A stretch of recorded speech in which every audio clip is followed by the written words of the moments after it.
Sebagai anak presiden, Kaisang harus lapor ke KPK jika terima hadiah pernikahan. Putra Presiden Joko Widodo, Kaisang Pangarep, harus melaporkan hadiah yang mungkin diterima dalam resepsi pernikahannya kepada Komisi Pemberantasan Korupsi atau KPK. Tindakan ini perlu dilakukan sebagai bentuk pencegahan dari dugaan gratifikasi yang diterima oleh penyelenggara negara. Kepala Bagian Pemberitaan KPK, Ali Fikri, saat ditemui awak media mengatakan, KPK sebelumnya pernah menerima laporan gratifikasi terkait pemberitaan yang diterima anak ataupun keluarga penyelenggara yang menggelar resepsi pernikahan. KPK kemudian melakukan analisis terhadap dugaan gratifikasi yang dilaporkan. Pemberian itu kemudian diperiksa untuk memastikan apakah hadiah yang diterima berkaitan dengan jabatan penyelenggara negara tersebut atau tidak.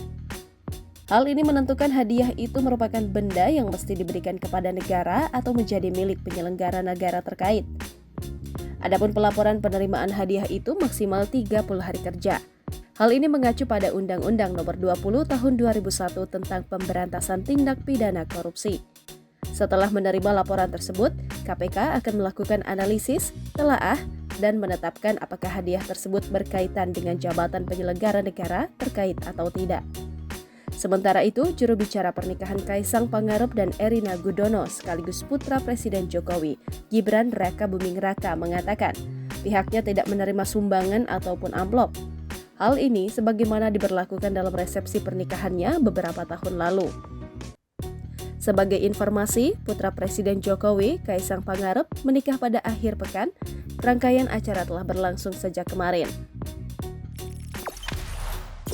Jangan lupa subscribe, share, komen, dan like ya!